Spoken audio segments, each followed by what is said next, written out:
here at Bird's Nest, Colorado. This is in Arvada, Colorado. It's a little west of Denver, kind of nestled up against the mountains, just north of Golden. We've got North Table Mountain over here, right along the foothills. And this is the back road. 93 stretches up into Boulder. Quick access to from Boulder or Denver. This is another one of these Denver front range courses that is kind of on a barren plot of land. It can be a little plain looking, kind of wide open, kind of a hyzer course, but I think overall they've done a pretty good job. There's a lot of stuff out here. There's 2 practice baskets. There is a distance range. There is a second back 9 that's not really well kept up, but they are there. It's a lot of pretty views out here.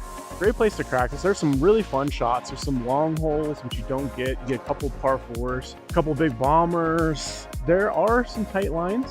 Good place to learn. There's not a whole lot of danger you can get into. There's no like water or anything. This year though, we've had a ton of rain and it was extremely green and overgrown. There was standing water everywhere throughout chunks of the year, and the grass got so high it was treacherous. It took hours to find a disc. Since I moved, I haven't played here in a few months. The grasses have dried out, but the leaves are still on the trees, so it's looking really beautiful right now. It's well mowed right now because there's a tourney coming up, so we've got some nice fairways to work with, so I figured it would be a good time to shoot this.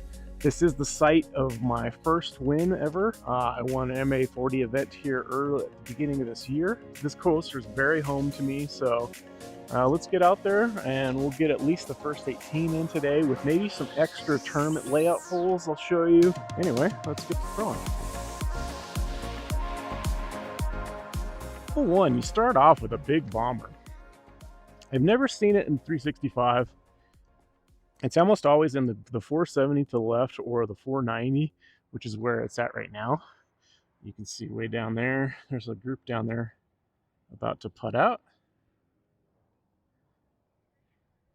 Yeah, 4090 straight ahead. This little lake bed here with all the growth used to kind of get water. It had some water in it earlier this year. It's been mostly dry for the last few years, but it's definitely kind of increasing. These tee pads, this has the home of the James Conrad favorite tee pads. We have these massive, long, wide concrete tee pads. You can take huge run-ups and throw some big bombs out here. Another reason I like this so much, when I was having knee issues, this was one of my favorite places to go just because of these tee pads. The ground can get really rocky and treacherous, but anyway, they're about cleared off. So we got 490 straight ahead. Being this high elevation, you I think the mistake a lot of people make is they try to throw a little too flat, and if there's so much air under the disc and we're at altitude, it's always going to pretty much fade out. We want to get something that's fairly straight, a little bit understable, something that we can really pump out there and float. You can actually even use slower speeds and glide. You can take big, overstable, wide. I found the best distance I get from just slightly matching down the hill with something that's got a decent amount of flip and a little bit of late comeback. We're gonna go with my Faro here, my splatter Faro. First throw of the day. Let's see how close we can get down there, yeah?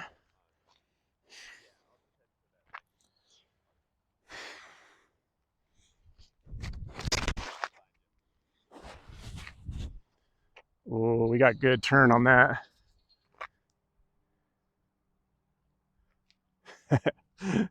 And I think we're in C1 for a putt on my first throw of the day. I'm taking a small bag. You can see all my discs are in here. That is pretty awesome. That felt great. I used to never even be able to get close to this hole. I kind of fixed something in my form. I was actually kind of collapsing my pocket quite a bit.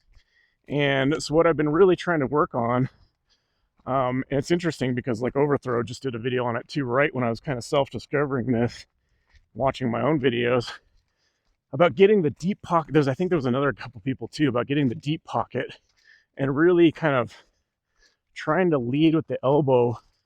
And what's helped me focus on that is also kind of feel like I'm spinning the disc. So, and keeping the weight on the outer edge of my hand and the disc and really kind of spinning it. And it's really kind of helped me get that elbow out in front, get a deeper pocket and a little bit more spacious pocket. Here's my drive. This is probably my best ever drive on this hole.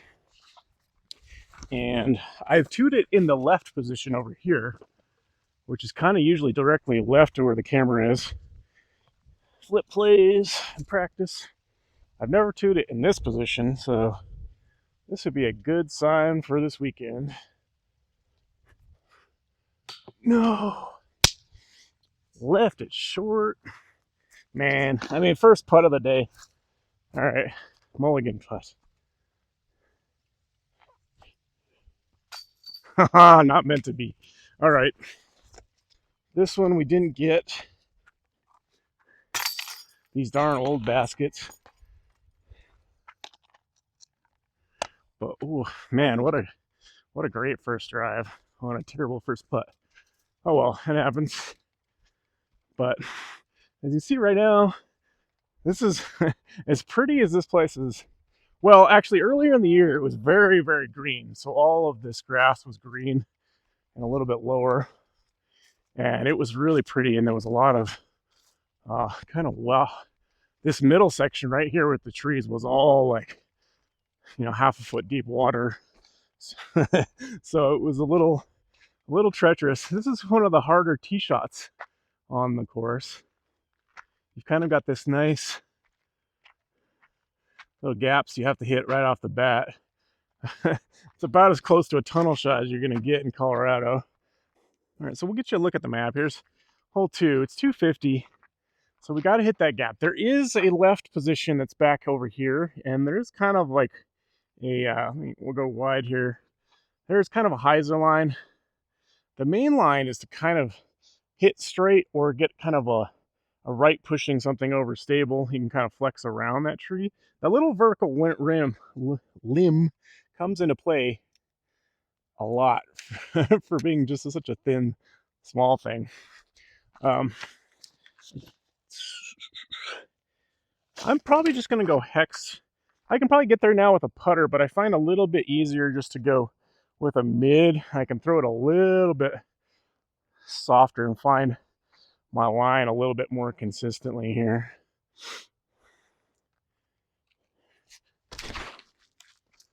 And that's how you do it.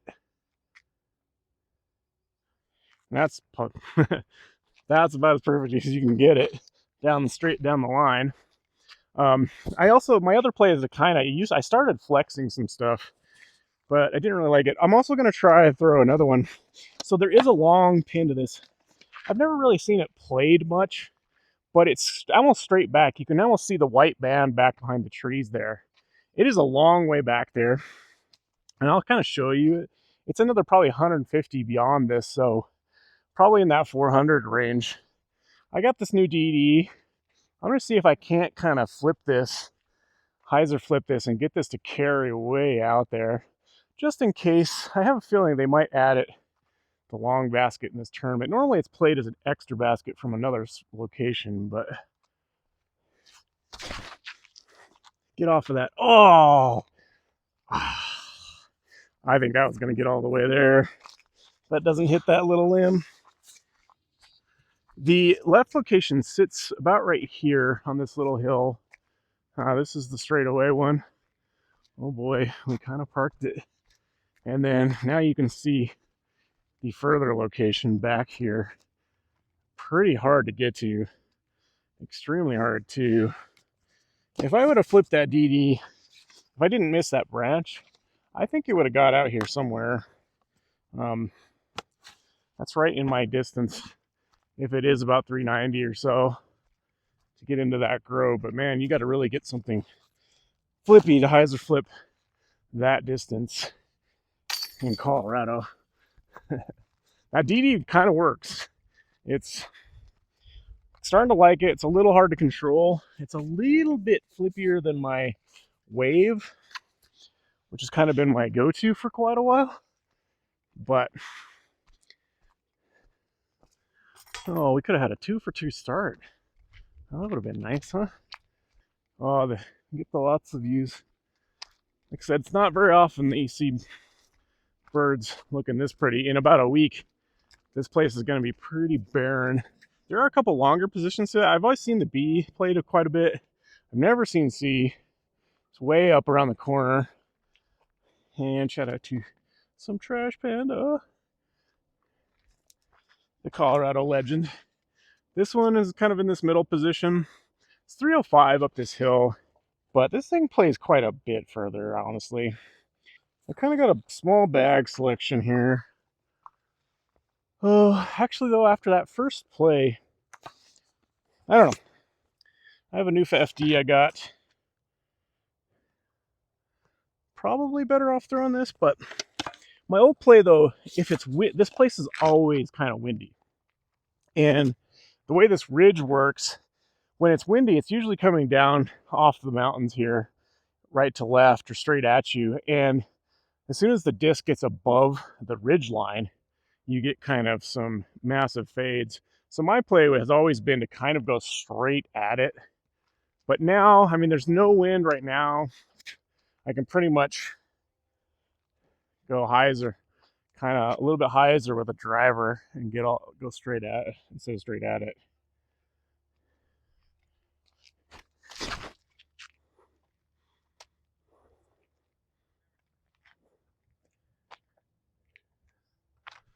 And that's pretty much parked.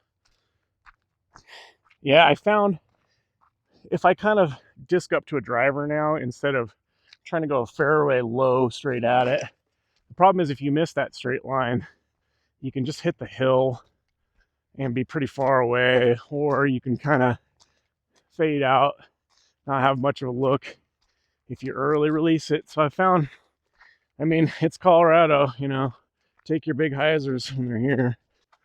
Well, man, if I can start like this weekend, I will be a pretty happy boy. All right, that's that sword I've been playing with. Got 2 swords in the bag today. Got a new one I'll probably whip out here in a little bit. Got ourselves an easy putt for 2.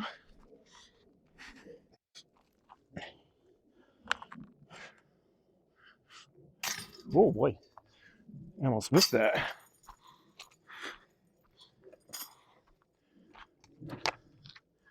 Now I'll kind of show you as we walk up here. We're going to play 2 versions of this next hole. I'll show you the kind of normal version. So as we walk up this hill, the long version of this hole, it's pretty blind because you can't see it from the tee, and you're way up this hill.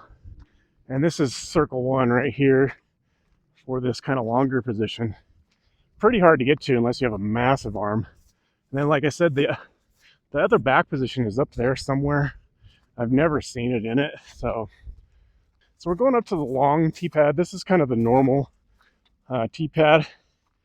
The thing is, it doesn't get used in tournaments all that much. I think because of the lines of play mostly, because people tend to throw understable and fade down the hill, and it's blind to the next hole coming up, that more often than not, they play the short pad on this hole for tournaments. The short pad is just down there. Here's hole 4. We're on the long pad. 480. It's ways down there, but natural hill really kind of helps you. All right, that group is cleared off finally. All right, so we're going to go back to that faro that I threw off of the first tee. That sucker flew amazingly. Yeah, so I noticed I was collapsing my pocket, so my shoulder was going too quickly. And so I've really been trying to work on leading with that elbow and spinning the disc. And so you kind of feel that kind of pendulum weight on the outer edge. And you get a lot more spin and a lot more speed with less effort. So and try to get down there. I think we've got a little bit of a tailwind today, actually. All right.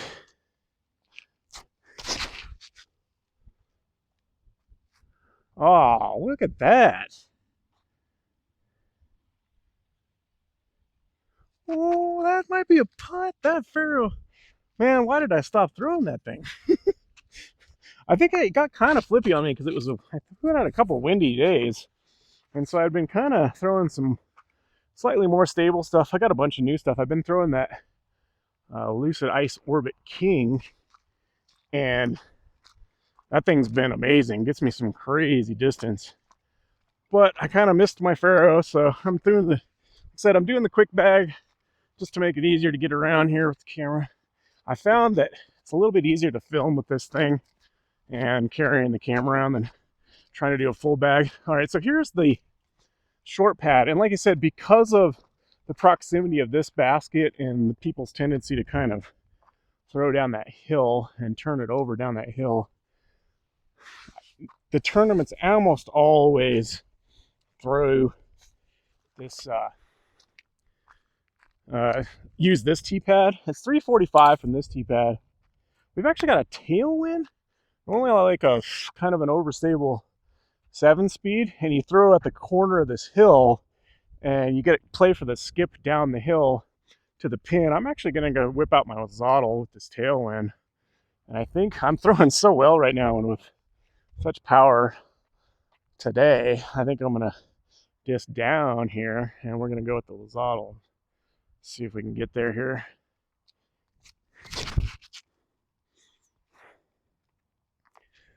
I aced? Did I ace it? I think I went deep. What? Wow. Man, do you have just some of those days where you just clicked? I had really good sleep. Didn't have to work this morning, so I got to sleep in. But I played two round tournament days over the weekend, and even threw the disc a little more last night after I got back. I don't even know why. I just had a big lunch after the tournament, and I was exhausted. But then by the time I drove home, I got the bug again and got all the energy from the food. So I just went out and threw a little bit more. I have no idea why. I'm addicted to throwing, I guess. But I'm really interested to see where these ended up. See if we got one or two putts. Still don't see the Pharaoh. This place is rocky, so you really have to be careful. I think I went deep with the Zottle. Yeah, I can see the Zottle. Wow. And the Pharaoh is right. Circle one. 480 downhill. Yeah. Another crazy videoed round. Probably gonna play terrible in the tournament. Although let's not speak it into existence. We're just gonna come out here and do this same thing, right?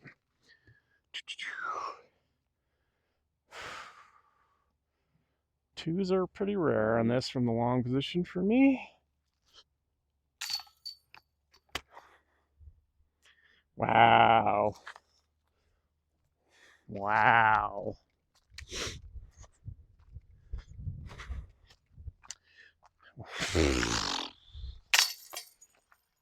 These old baskets. I played on these old baskets in the tournament yesterday too.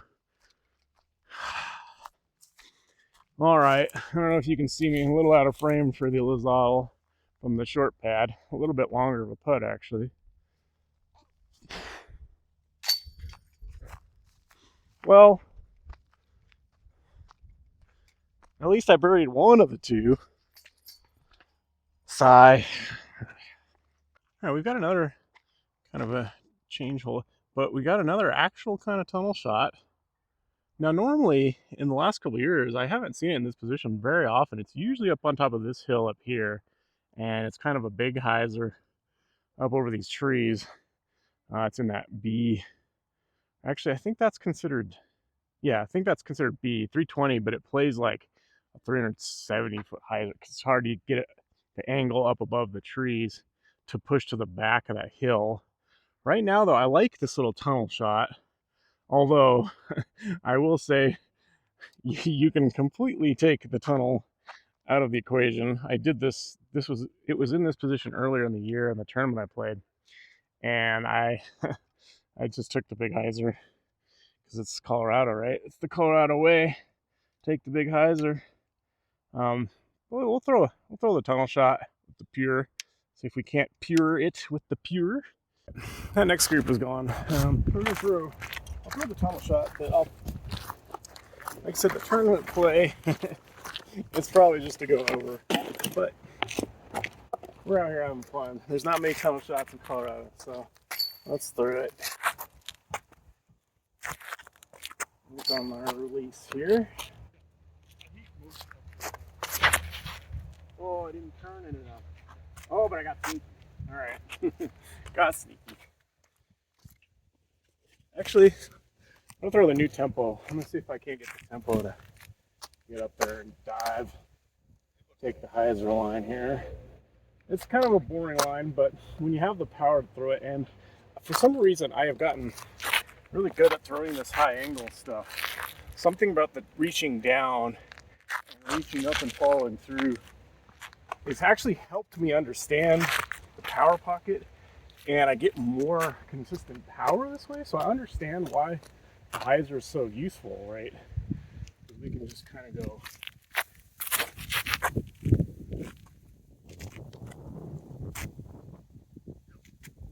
Take all the danger out of the way, give ourselves a putt pretty much every time. You might be off screen here for a second while I take this putt. Oh boy, sorry, I was not mean to be that zoomed in.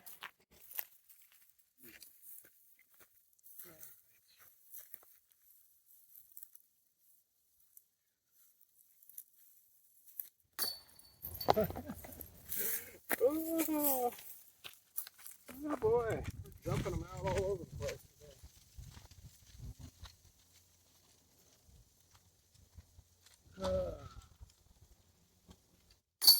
Well, hopefully I can keep similar throws for the tournament, but have better putts. At hole 6, we got 390, 530, 560, 600. I've never seen it in the 600. I think it's usually in this 560. I've never seen the B to straight ahead either. Right now it's in the A, which is the 390. As you can see, this is a different day because all my footage got lost from earlier this year. So I'm gonna start here and start over again. So anyway, this guy's about done. It's like I said, 390 in this position. There's some OB way down the left side. There's a little fence that's hidden in this grass right here, but we can't see it. Most tournaments will play the road as OB.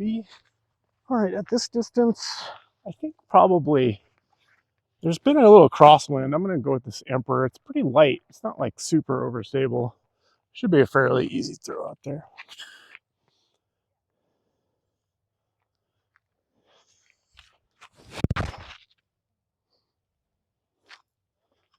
Solid. Should get right up there. All right, that's a putt. A little short, but we'll take that.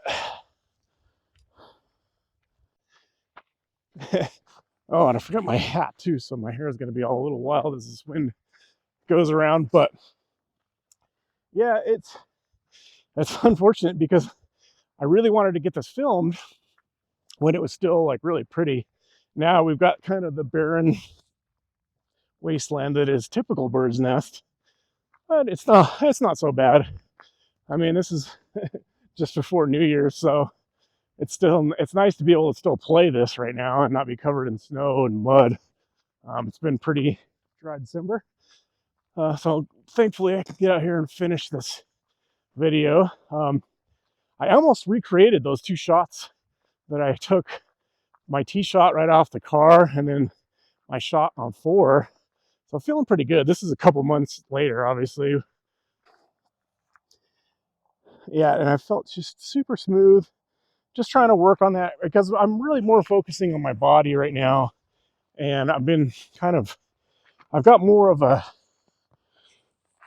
workout program and a conditioning program, a training program that I want to get to here in winter more than practicing at the moment.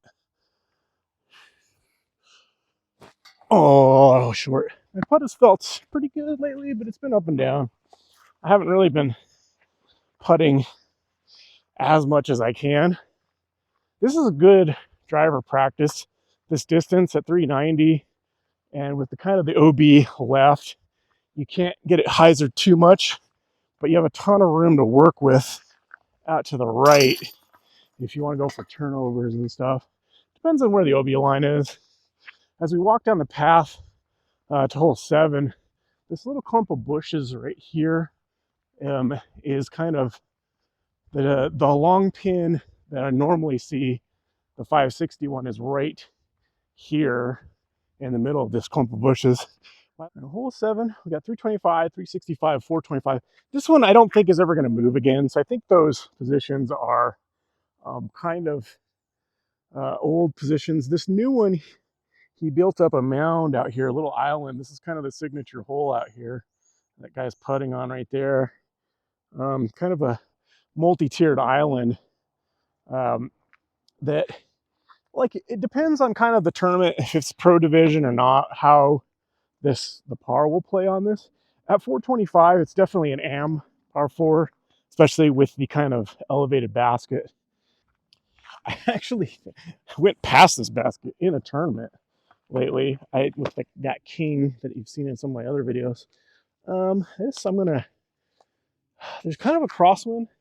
So you've seen me throw my Pharaohs. This is a new Pharaoh. I got a couple new Pharaohs in this bag I got myself for Christmas. This is the Dave Feldberg Metal Flake Glow Pharaoh. I'm just going to yeet it out there here. Oh, it's too stable. Crap. Wow, that's just too stable. I want to try the other Pharaoh here, this Halo one that's actually... Oh, that one's pretty stable too. All right, I guess the crosswind isn't as strong as I thought. I could have probably given those more angle. Yeah, I don't really like being rushed, but it is what it is. Don't have a ton of sunlight. Sun goes down so early out here. Yeah, this is a fun throw. This is kind of one of those ones that I was like, it used to be in my dream get hole, 425, being able to two it. Felt like I would have been kind of getting there. Whereas I actually have two'd it now a couple times, and it's a little more consistently reachable now. But it's still pretty challenging, like I said, because the way the wind blows out here and this kind of island green. Yeah, these were both pretty good. I'm testing these new Pharaohs. I bought myself a big order from Infinite for the holidays, for Christmas for myself. Gotta go find the pink one. Should be right here. I think they're in the same place. But we're basically pin high.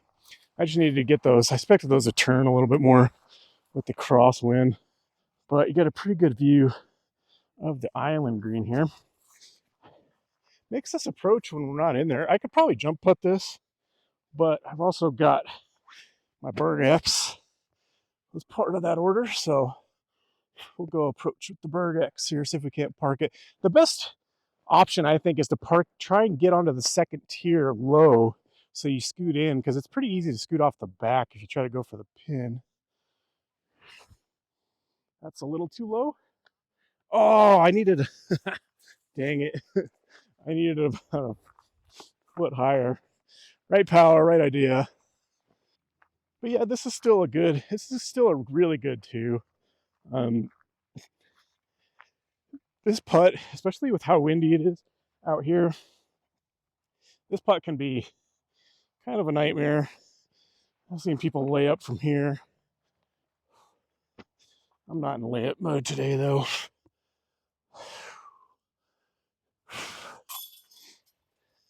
I've definitely gotten some more confidence in my putt. It's still not where I want it to be, but I'm definitely kind of getting to that point where I'm getting a little more confidence.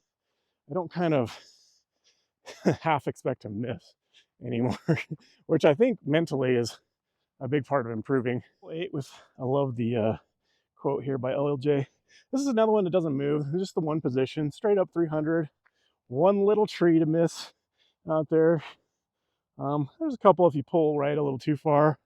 This is a great kind of, this is one of those ones. I'm going to have a concept video here on kind of disc golf theory of powering up versus powering down, disking up versus disking down, etc. This is kind of one of those ones where it's like right in the middle for me. I could get a putter there.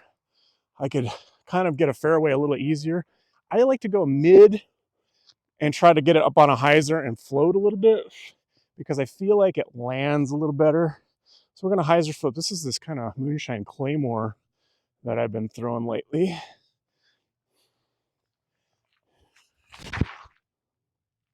Yeah, see, you get that nice hyzer flip, and the mid is just going to kind of float down and settle down. That's like really good. Putter, you can kind of do the same thing if I can get a putter there, which I'm pretty positive I can, but I can throw a mid a little easier, a little softer. That Claymore's pretty flippy, not like ultra flippy, but put it on that little hyzer and get stand up. I've been really working on this shot a lot because I've been throwing the last probably like few weeks. I've been throwing a proxy and that Claymore more than kind of my more stable, like an MD3 and a Envy and stuff. Trying to get kind of work on this hyzer flip up angle. You see a lot of pros, like Drew Gibson, he does it a lot, that kind of like hyzer flip up. It's such a good shot. And when you get control of it, and I'll have another kind of thing on that where I think the miss is better on that release as well when you can get good at it.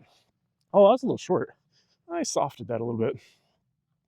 But this ground is so skippy that when I throw a fairway here, it tends to kind of, it's hard to park it. You have to go kind of wider than you want. Sometimes the wind can be, that was the right line. I just kind of threw it a little soft. A little bit nose up, but that's kind of the idea of those hyzer flip ups. Let's see if we can get the putt here. Oh, doink. Dang. Floated it just a little bit. All right, hole 9. We got 245 straightforward and 275 kind of back left. I think it's in the left one. It's in the B. At least it was about a month ago or so when I was out here. You can kind of see that sign, that white sign. It's actually, there's a white pole that's kind of on this far tree out there. That white pole is actually fairly close to the hole. And you see the skinny dead tree. It's actually kind of right behind that skinny dead tree. Not back behind this first one. I think the line here, this is kind of a weird line. And if you don't know exactly where the pin is, it's kind of a different shot than you thought. I always thought it was a little closer, but 275 feels right because the close one's fairly easy to get to with a putter. I could probably get putter to this too.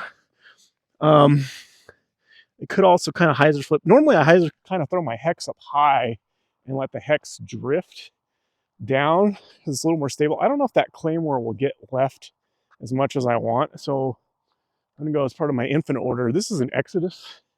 It's a kind of light though, but I can go a little more hyzer, a little wider right, up over that kind of tree right in the middle. I just gotta make sure I don't clip this tree on the right. And we're gonna kind of hyzer it in instead of floating in with the mid. That should be perfect. Looks great. Yeah, that actually might be deep. That's the only thing I don't like about throwing a fairway on this is sometimes lately I throw that deep. I don't know, my power goes up and down. Right now it feels really good. Like I said, I've been working on this workout program and I've been really focusing. My goal this off season, I actually meant to do this more last off season, but I ended up just kind of throwing and hiking a lot, working on more of my legs and just getting my post-operation legs under me and really getting more confidence in that. Whereas now I'm really kind of trying to focus overall. My thought a couple of years ago was I've trained like a high level athlete for other sports before, basketball in high school, climbing, everything. I've trained really hard, and I think I can bring some of that to disc golf. I parked it. Here's that. See, so it's actually in front of the pole. Yeah. Yeah, that was perfect. What a shot. I'm happy with it.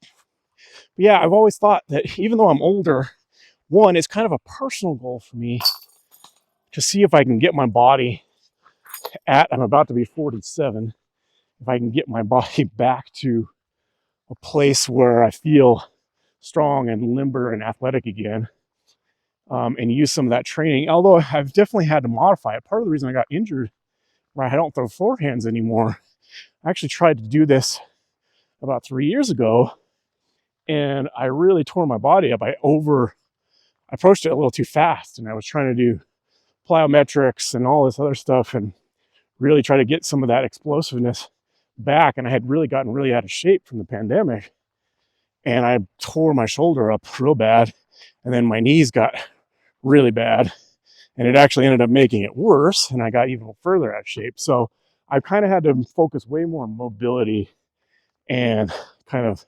strength, and like this surgery has kind of taken me a couple years to get back to where I want to be, but I'm getting closer. I gotta lose some weight. But anyway, let's move on. And this is a must get. 225. Also another one, doesn't move much. Just right, this is kind of a nice one. At some tournaments, they combine the last two holes into one big long par 4, and then they will combine these next two holes into a big par 4. I really like that layout because then they have some stuff on the backside that's really fun. Oh, I got the Berg X. Normally, I used to just float at Envy. I got this Glow Envy full eclipse Envy. Should be perfect. I also have the Berg X. I kind of want to. All right, for my actual throw, I'm gonna throw both, but for my actual throw, we're just gonna float the Envy out there. I also have a Proxy, but I like just the very subtle hyzer finish of the Envy on this. Yeah, there we go. See, that might skip. It's so. Oh, I got a good ramp off the tree. See, that actually was probably not the play because it's so skippy and cold right now. I think maybe Proxy on that same angle would have sit further, but we're gonna throw the Berg X just for fun. I'm trying to learn this disc, see how consistent I can be with it. Oh, it's just such a different flight. It's so much less glidey than like an Envy. But I love the Berg X. It's very stable, not like dumpy stable. It doesn't like. I think that's what people kind of get misperception of, overstability or whatnot. I think some people maybe expected it to push really hard left. It just doesn't. It just doesn't turn at all, really. And it kind of holds the line and then finishes left at the very end. Unlike a normal Berg will flip up, it'll push straighter, it'll finish straighter. And if you throw it really hard, they will drift a little bit to the right. Whereas the Berg X just doesn't. I think it's going to be a really useful tool. I've kind of given up on my abandonment of the Bergs because I feel like my putter touch is good enough now where now I can actually utilize it as a precision tool like I want to. All right, I think I've commented that before, where basically the reason I abandoned the Berg is I just thought it was I thought it was a little bit too easy of a disc. It kind of covered up too many mistakes, and I just really wanted to learn better putting, better putting, like touch skill, more angles and stuff. Here's where my Envy actually ended up. Solid. But now I feel like I can grab whatever putter and kind of get the flight I want out of it. And it opens up a lot more possibilities, a lot more angle control. And also, as my distance has kind of extended, the berg now kind of becomes the slot, which, like my envies probably were in the past for a little bit. Whole living, we got 230, 280, 350. This looks like it's in the middle, the 280. I think, is a little bit more on top of this hill. God, when there's no leaves, man, this looks just so straightforward hyzery. And the long is kind of straight through. I like the long position because although you can take just kind of a big hyzer around it, this position isn't bad. The hyzer is just very, very slightly blocked on the right side if you don't get the angle right. I normally like to kind of flip something up at it because on the little shallow hyzer that I like to throw the envy on, it can get caught in those trees sometimes. It's also a pretty easy forehand if you've got a good forehand. My forehand's getting pretty good, but I'm not going to use it yet right now. But this, the tree on the right, the middle one of the right triplet right there is basically right in line with the basket. And if you hit that and drop straight down, you pretty much have a pretty easy circle one putt. But we're going to go proxy. I've been really trying to learn this proxy flip up. So we're going to go that and see if we can't park it with a little straightforward flip up here. Oh, ace run? Ooh, not bad. See, and that's what I like. I really liked learning the shot because it just sits so much better. Like envy, I would have thrown almost the same angle, just a little wider because it wouldn't flip up and it would kind of hold the kind of slow hyzer and then kind of bounce in. And it's a great shot. It's really consistent. And you play on the skip kind of into the pin a little bit. This flip up just makes for such a easy ground play. Oops. Gosh dang it, I didn't mean to zoom like that. Oh, dang. Sorry about the extra zoom, hit the wrong button. But yeah, it makes such an easy ground play. And you tend to just sit. It's a good skill to learn out here. Denver is so dry at a lot of the courses, a lot of the times of the year. You can really get a lot of ground play out here. So, especially like I said, when everything's dead and it's cold like it is right now. 12, 340, 420, 595. The 595 basket is actually usually permanent. It's usually like way out there. We're actually going to play that too for fun. Right now, I think we're in this middle position, 340 and 420. I don't know if I've ever actually seen the 420 hole. It's usually in this one that's in between the trees. This is kind of one of those ones that like used to feel so much harder because getting over this tree line, we don't have a certain amount of hyzer power, is kind of a pain. You're kind of trusting it to go in there. I'm actually going to throw.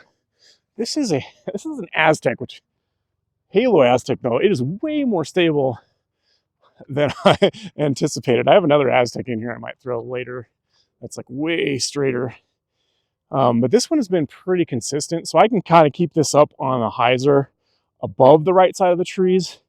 Even if it flattens out a little bit, it should sit pretty well. But yeah, if you can get over this line of trees, it makes this shot way much more manageable.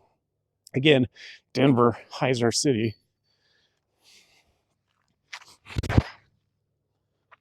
Yeah, just a touch of flatten out. And then a little short.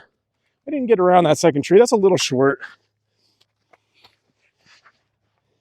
But that's pretty good. And then for the second one, what I would actually do if I was playing the second hole, actually throw you back here real fast.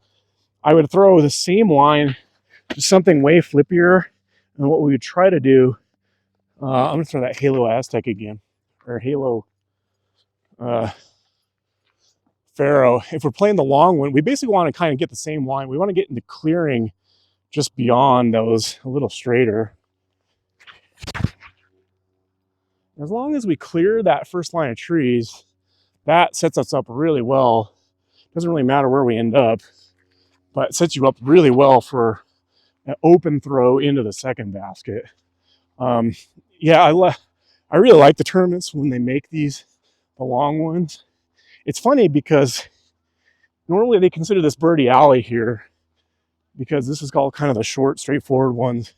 And if you're in like any kind of tags or tournaments or something, this is really where you need to score to be competitive, and then start getting better at the other ones. But it's like you got to get this section. But the funny thing is, when they make it longer, I still think it's birdie alley because they'll become par fours, and they're very gettable when you have the right distance. That was kind of one of my advantages in MA40 was my distance. I could kind of reach some of these that some of the other guys, like, they could get to them, but they'd have a lot more struggles. You know, the advantage of like that Faro throw, that gives me maybe a putter into the next pin. Yeah, this has, I just wanted to be a little bit more forward, but you know, the fact that I can throw 330, 340 on a pure hyzer now is really kind of opens up a lot of the holes I used to struggle with.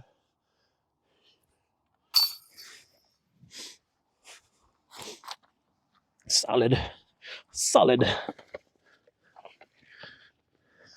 right, I'm glad I'm playing pretty good because the footage I lost, I actually played really well too. I started off missing a bunch of putts, but I actually started kind of draining them toward the end. I think I finished like 9 down. And see, we beat the tree line. You can see the far pin over here. We beat the tree line. Like I said, the goal, this tree line kind of pushes that way a little bit. And so that you can kind of have this big space out here to land in. When the weeds are really high though, you want this kind of cleared out space. I don't know how far, but this should be good. Another proxy flip up here. Oh, I didn't flip it enough. That's 2 nose up. That's still going to be a putt, I think. Ooh, I did a little too much hyzer on it. All right, so yeah, here's this basket. They keep it kind of trimmed, which is nice. Like I said, it's mostly a permanent basket. Every once in a while, this area gets flooded. I was actually almost right next to it. Yeah, we just drifted a little long. It wasn't bad though. Like I said, if you're going flippy disc on the flip up a little inside, it's usually not too bad. Although some discs will kind of, you get that almost understable further fade left than you would otherwise, but oh, putt feels great today. All right, so we birdied both of those. So I'll definitely count that birdie at the end. The start, I actually had almost the same start. So we'll just keep the score from those first few holes. I think I hit one putt I didn't hit on 5 right before I started, but I didn't get hole 2, which I believe I got in the original footage. So we're on a hole 13 here. Got kind of a nicer view from out wide. Hole 13, 355, 450, 630. It's in the 355. I've never seen the other 2 positions. I know where the B is because there is actually a spot for it. I just never see it there. This though, 355, I lasered it. It's definitely closer to like 380. I think it's like 375, 380.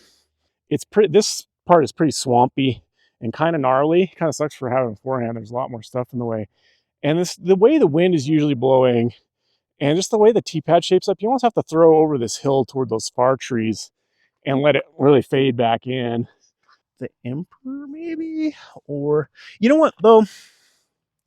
I'm throwing really good today. This is something I've been meaning to start doing. This is that Exodus. This is a distance where like I almost always throw a driver and I feel like I need a driver to get there, but I feel like a reliable 7-speed has been working so well for me. I can almost always get at the same distance. I think there's no wind right now, so it's a little, I don't know if it's the blunter edge or something, but they just seem so consistent when you're throwing fairly long distance. So it's very strange how a 7-speed can behave so much better than a driver on the same power sometimes. We'll put this on a slight hyzer. We'll see if we can't get the Exodus there. See, they just kind of go straight, consistent, finished. It's just a touch short, but I'm on the hill, so that's like a C1 putt. And see, I don't think I trust myself enough. I always think, oh, I'm kind of in that old mentality where it's like, oh, I got to huck a driver. But it's something I kind of just recently picked up. There's a guy I play with in the boulder tags that throws the Athena. I've seen Bodanza kind of throw his strikes and stuff. And I think he's kind of having the same revelations earlier this year where, man, a really consistent like 7-speed and a really consistent 9-speed. Now I kind of understand why like Sexton Firebirds and stuff are probably really popular. They just are extremely consistent, even at longer distances. So it's just very interesting. I can definitely get a driver farther. And if I go out in the field, I can definitely get a driver way farther than I can that Exodus. But I can surprisingly get the 7-speed farther than I think I can. And it just flies so well when you get the right one. I've been throwing personally an ice orbit evader, and this Halo Exodus is very similar. So, I mean, I just struggled even with drivers. Sometimes I would come up way short here, and yet, granted, my power I think is really good right now, even though I'm like not trying very hard, because my timing and my weight transfer I think is getting better and better. All right, a little uneven ground here. We haven't straddled all day. Let's see if the straddle's still working. Oh gosh, man, I should have warmed up the straddle, pulling it right. That was a dumb decision. I mean, I kind of committed. I talked about it in another video, but I kind of committed to doing it on uneven ground, although I don't think I leveled myself out properly there. That's my man. Sometimes though, when your putt is just on, you should probably just kind of stick to what's working. But again, I'm trying to develop some consistency to where, like, if my footing is slightly off, then I want to use the straddle to kind of level myself out. It's been really consistent. 45, 555, 580. This one, there is a couple out there. It almost always stays in this position also. I don't see this one move a whole lot. Kind of a cool par 4 for most AMs and stuff. Pretty good distance. I don't think I've ever seen it in the A. I'm pretty sure it's in the B, the 555. And this is like kind of like Bodanza saying, this is kind of the dream hole to get a 2 on, to feel like you're in that kind of pro level distance. Granted, 555 is a huck. That I'll be happy if I can get into the kind of the high 400s. I feel like, man, the Emperor's flying pretty good, but this is so wide open. I think this is Pharaoh time. This Halo one actually seems to be flying better than that that Feldberg Metal Flake one. That Metal Flake one feels kind of weirdly stable, and it is a little heavier than this one. But yeah, this is just a wide open. You know, if you can get on the other side of the mound to the right, there is a nicer angle. There's a more open angle in those trees. If you go straight, you get a nice good angle straight through the gap.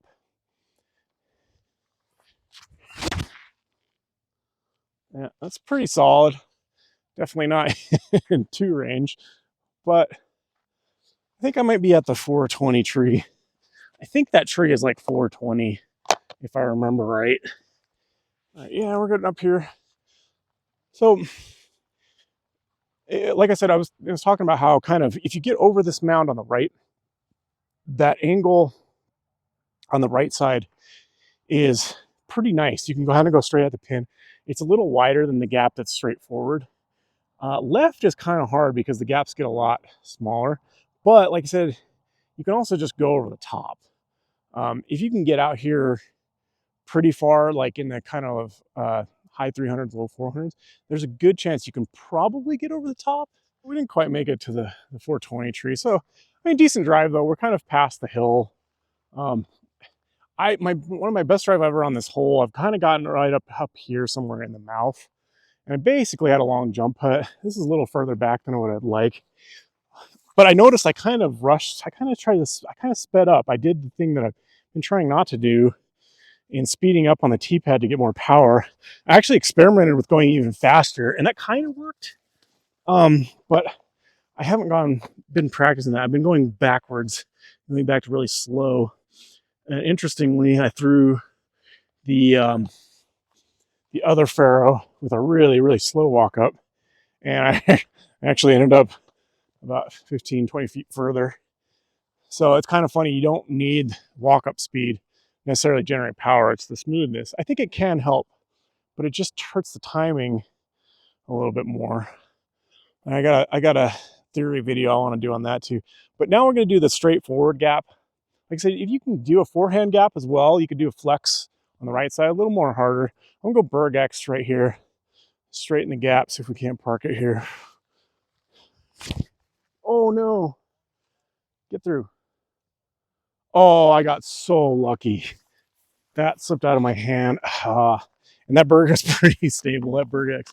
I kind of make that mistake occasionally with the Berg. The rim shape kind of, it's such a big round rim. And I'm really trying to focus, getting my fingers wrapped around it and really getting kind of spin on it. And every once in a while, it comes out a little funky. All right, that was a really terrible upshot. Wow. Man, the amount of times I don't three this hole, it's kind of slim. I'm gonna make a long putt. That was terrible. Can't believe I missed the gap on that. All right, we're gonna go back to the straddle again here. Let's see if I can get the straddle on target. I'm outside, so I can fall a little bit. There it is. Oh, I thought I drained it. Dang, a little extra hyzer. And kept that a little drifty. Bang. That's a right now, with as far as I'm throwing, this should be a pretty easy 3. Although, if you can't get, I could probably take the over the top hyzer over the trees, be a little safer. They were pretty tall, but from where I was, the spike hyzer, even a grenade, probably wouldn't be too bad. I just like throwing that little gap hit. Normally I throw the envy and just kind of park it, but not today. Hole 15, 175 is right in the middle of these trees. B is kind of over on the edge of it, on the left side of this little grove here. C is currently where it is, 255, kind of straight out there. Kind of makes you hit a secondary gap. Looks a little thin right now, but when there's more leaves, that secondary gap is a little bit harder to hit. This used to be like perfect for a pyro for me. And then I started kind of floating the hex up. But man, the hex kept hitting those trees. I probably should flex something more bladed and keep it low. So to go for more of a flare skip that has like a little bit less chance of getting stopped by the trees. Because the high one, if you nick a branch, you can kind of fall down. Whereas I think a low flex with something on an overstable driver might actually work better. But I'm just going to go envy, and I'm going to try to hit the gap between those two taller trees on the right side. A little annoyed I didn't hit that last gap, so let's hit this one here. A little inside, get off the tree. Oh, but that's parked. There we go, back on track. Back on track. But yeah, this envy, so good. The sun's about to go behind the mountains here. Got to talking to a guy. And you're running out of time here. All right, back on the birdie train.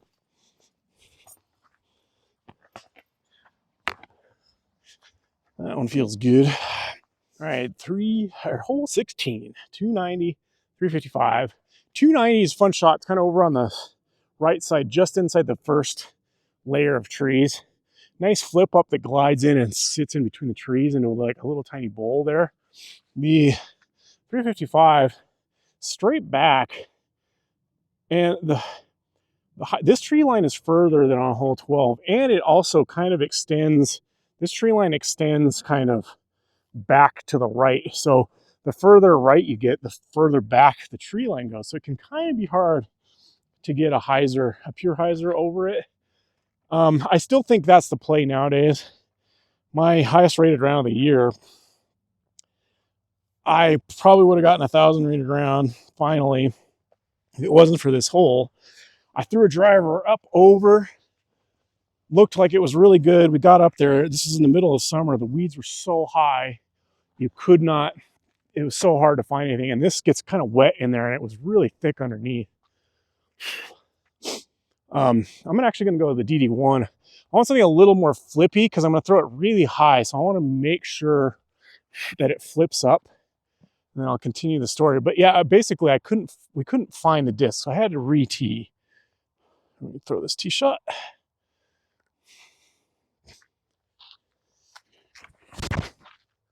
Oh, not high enough. It's going to get caught in the trees unless I get lucky. Oh, I don't know how that got through that. Wow. That's all right. That was not high enough for that to happen. Somehow went through and hit nothing. I'll take that. Normally, that's the play. I think to get close is to just a little bit higher, so it flattens up above it and kind of comes through. It still ends up having to crash that right line, but that's better because a lot of times if it crashes that right line of trees, I have a putt.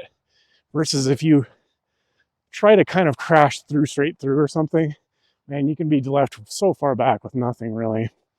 If you have a big forehand, the forehand side's a little easier to get to, but man, it's a weird angle because it's closer to you.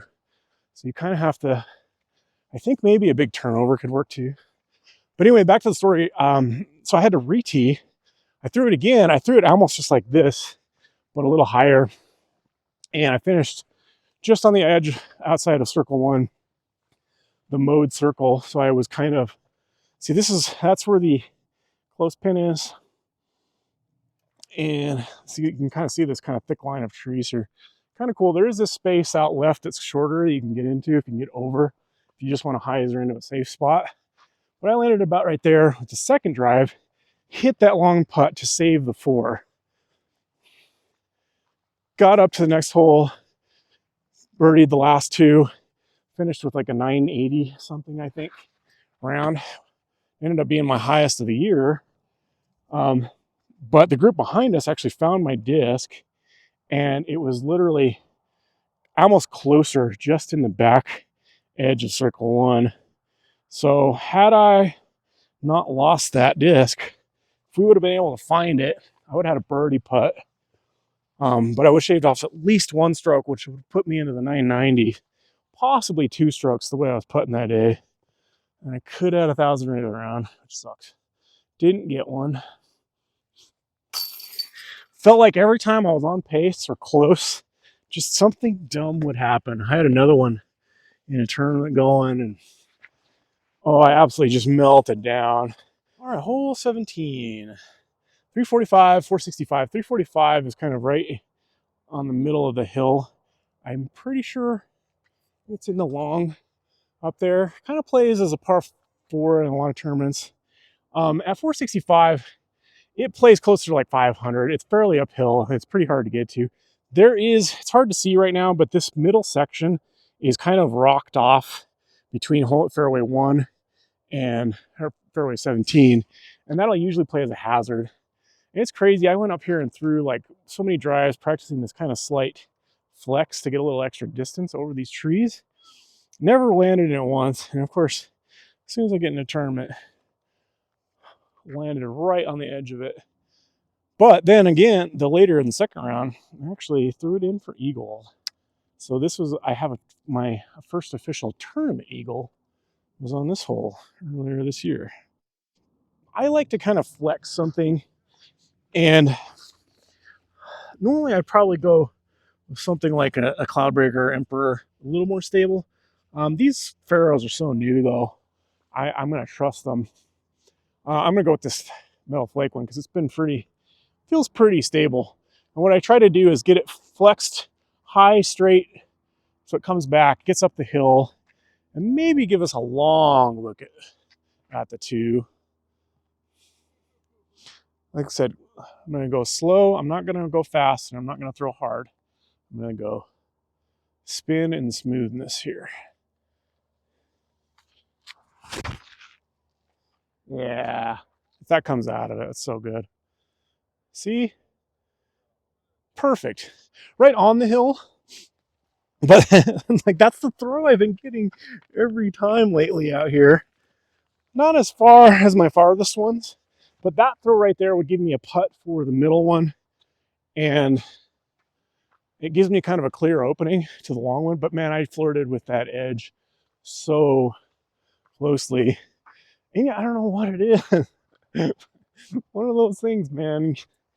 You throw it in practice. I think it's maybe just a little, I get a little amped and I put a little extra juice, and or the timing is just a little off and I kind of crank the ante just a little too hard and it just holds it, and it seems to come and get stuck in either these pine trees or doesn't get the skip out or whatever. But then I throw it here like that and it seems to go in this gap and around.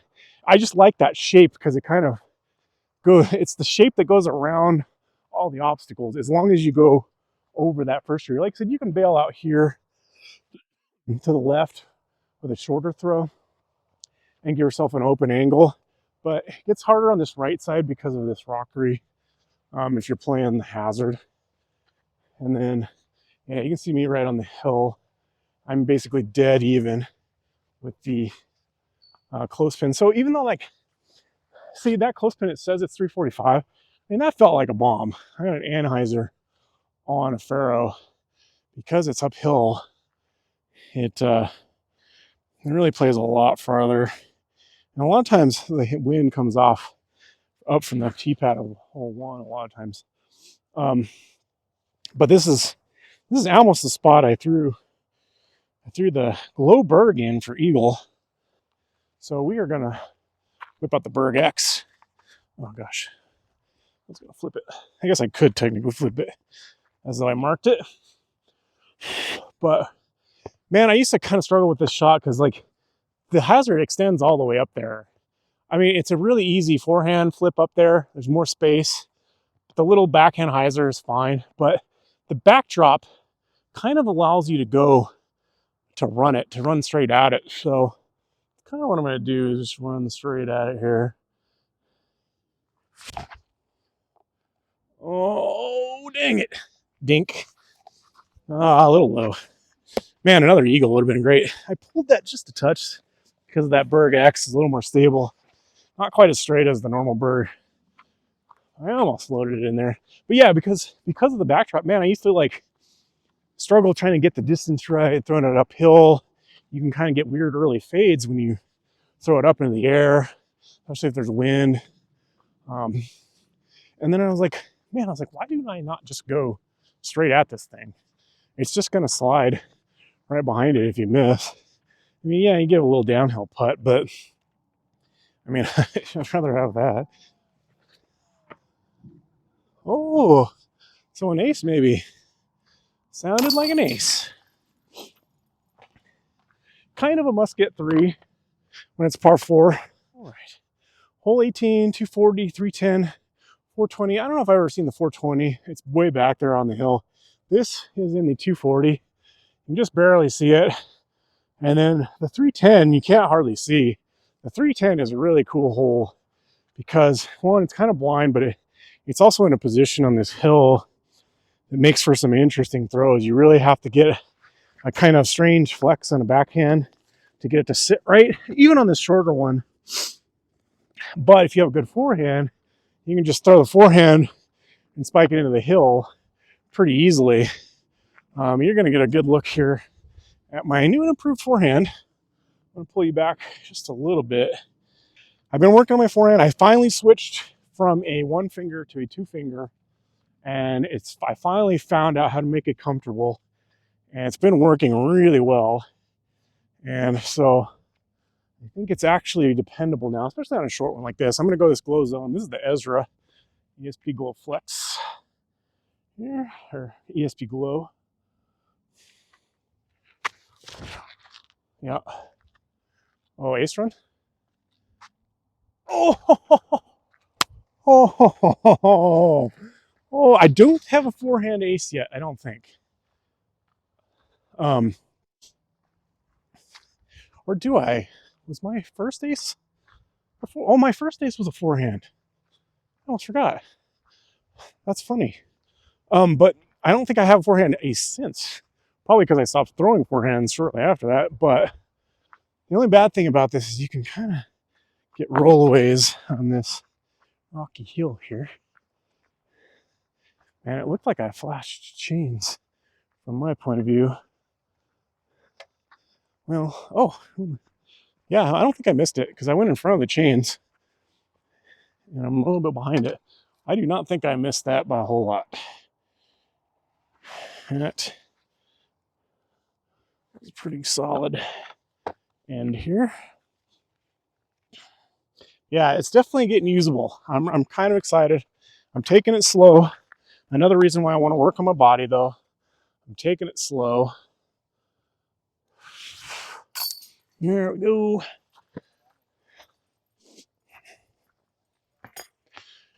Oh, that's solid. That is a pretty solid reshoot there.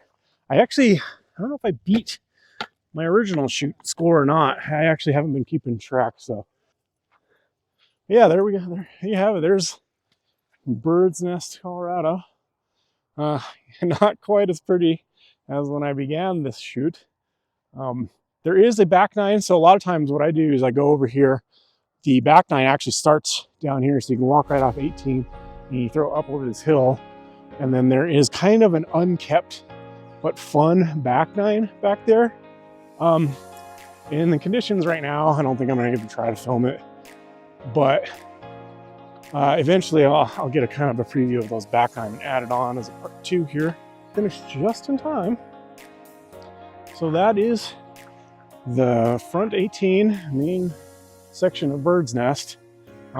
Pretty fun course, pretty wide open, but it's got a good amount of distance, some tree lines. You know, like this is a great spot to go from like your beginner to progressing into your intermediate play, because you get a lot more longer holes, some interesting, some challenging spin spots, and like you get, if you don't have a big enough arm to just take some of the trees out of play, there's some good kind of gap hits, some intermediate distances and stuff, some par fours that you kind of can work on getting drive position and then upshots, which there's a ton of on some of these courses. So it's a great course, I think.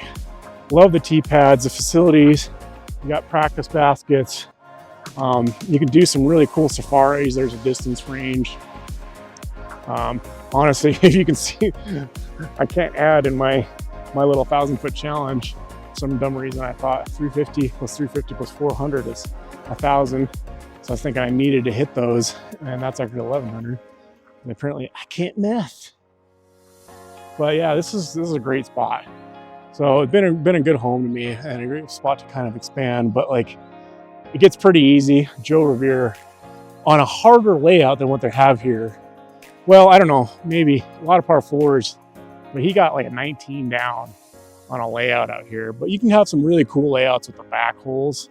Now I've seen a split tournament that had extra holes all over the place and had 2 courses. Super fun in the summer. Just a good spot to practice at and learn wind too, because it's usually windy out here. But there goes Bird's Nest. And this place holds a pretty special place in my heart. My first win. It's kind of my home course for a little bit. And spent a lot of rounds out here. And nice jaunt into Golden or into Arvada. We're up into Boulder from here. So it's in kind of a good location. So anyway, there we go. I'll see you in part 2 at some point in time, and I'll see you in the next one.